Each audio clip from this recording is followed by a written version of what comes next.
Hello, parents. I just wanted to walk you all through a resource that I have created or have put together for you guys. Um, that is the digital resources. So, a couple weeks ago, I went ahead and sent you guys um, a link. I know some of you guys were able to access it. I have already changed the settings so that you don't have to log into anything in order to access it. I did go ahead and make some changes. I will be sending out another link to the resource once again. So this is kind of going to be one of our bases where you can really find all of the information for any of the apps that we will be using. By no means are we going to be using all of these apps. I'm going to walk you through some of the more important ones.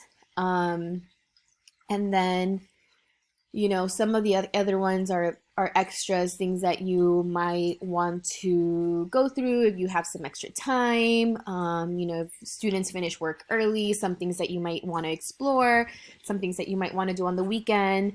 So things like that. Okay, so first we have these four. Seesaw is going to be our home base, pretty much. This is where students will be turning in their work and creating artifacts. I was going to use Google Classroom. I might just post resources because I'm still learning Seesaw.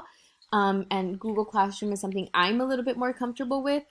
But the advantage to Seesaw is students are actually able to write on PDFs. So, for example, if you don't have a printer, this is going to be a great resource for us because anything that I send out for students to work on, they can do right on the app using their iPads. So I'll create another video showing you guys Seesaw specifically. So yours is going to look a little different. See, I have my Gmail here. In yours, you're going to have your child's information, their email, and their password to their Google accounts. So I'm just showing you kind of my template because I don't want to put any of your children's personal information. So here, there's just like the codes for our whole class. So that might look a little different.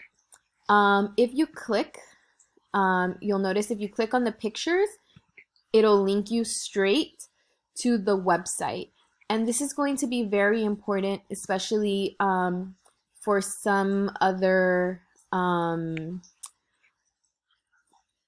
websites like Duolingo. Duolingo, they have a regular Duolingo, like the original app or service, and they also have a student one. So you want to link to this one because this is the school one, and this is where they'll have their personal logins.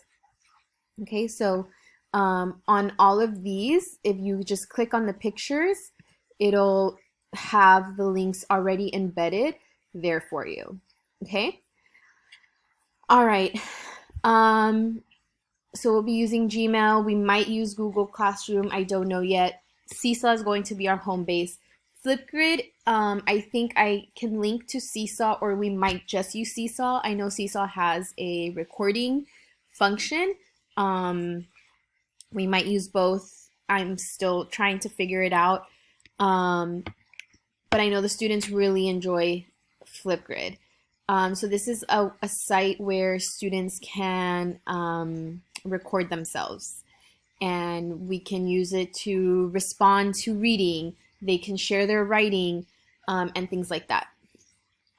Then we have math. So I know I had spoken to you all and I had said that we were going to use Khan Academy.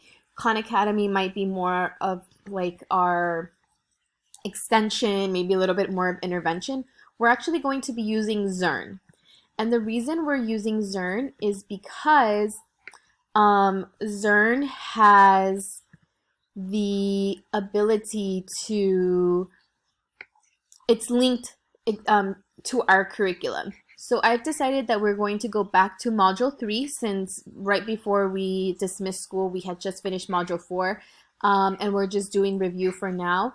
Module 3 was the measuring unit. I think that that was a unit that a lot of our students struggled with because many of them got sick, and either were going home early or just were absent for a long time. And it was a unit that really took like 2 weeks, 2 weeks and a half. It was really fast, and we had a lot of students that were sick during that time.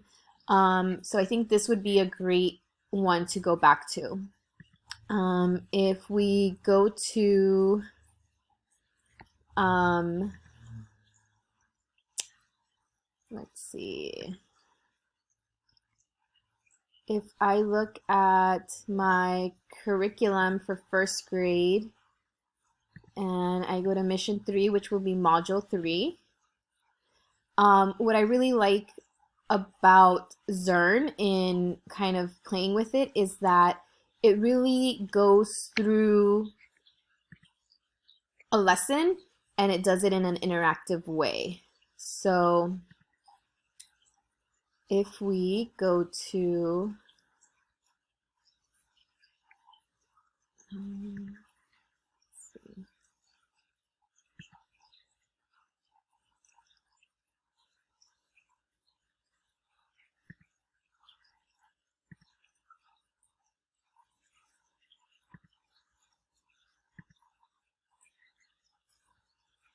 okay, so I can try Zern as a student.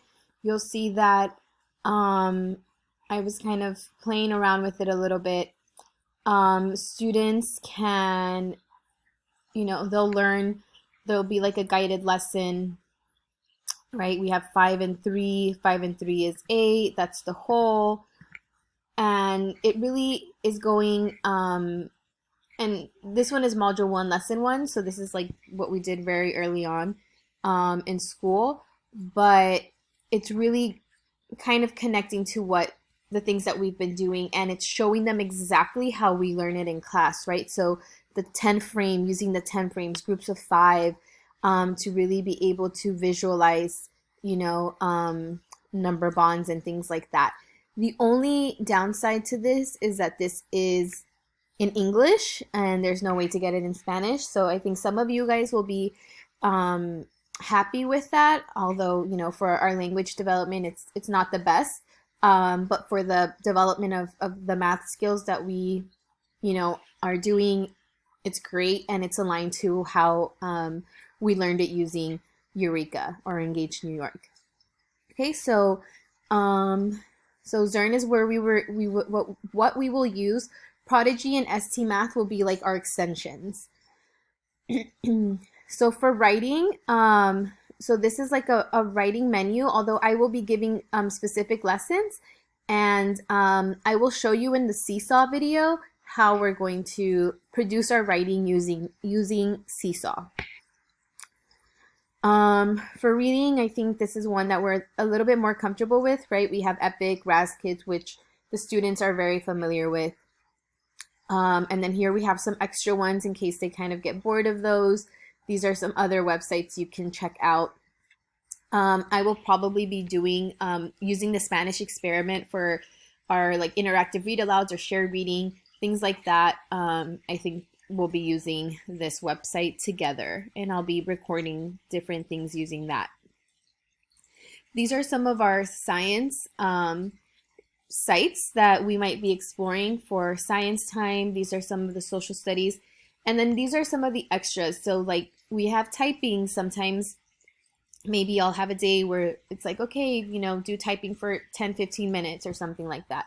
There's also art projects that students can create. We have Go Noodle, which is great for active, for activities where you want to do like a indoor recess or meditation, stretching exercises. Go Noodle is really great for that. We have Cosmic Kids Yoga, Headspace. We have Music on Wednesdays with Miss Mandy, and she has been great, and she created her own YouTube channel. So I'll be linking some of her videos, especially on Wednesdays, to kind of continue with that routine for kids to, for our students to be able to do music with Miss Mandy on those days. And we also have some virtual field trips. I know I had shared with some of you already this list, but we have them, a lot of these linked here as well. So you might want to check those out. Okay, so I just kind of wanted to walk you through this document. And so, if you want to explore them, go ahead, but I would just take it a day at a time as they come in our lessons, okay? The ones that I do advise you to check out and to link into before we get started would be your Gmail account. If the students have an iPad that they're going to be using, I would highly suggest and ask you to please link their Gmail account and get them started. It'll make everything else easier. I've sent you all through Parent Square your login instructions for Seesaw. I highly suggest that you use those instructions on the iPad or the device that the students will use. And Zearn. Zearn, in your personal one, you'll have your students' username, which will be their first name and their last name with a number at the end, capital for first and last name, the first letters, and then you have a password. And I would highly suggest that those be the 3 websites that you want to have kind of browsed a little bit before we get started, or at least just logged into and navigated a little bit before we get started. Okay, I hope this video was helpful. I'm sorry it was a little longer than I was expecting. Any questions, please continue to communicate with me and message me on Parent Square, that since that will be the platform that we will be using for communication starting on Monday. Hope you guys all have a great rest of your day.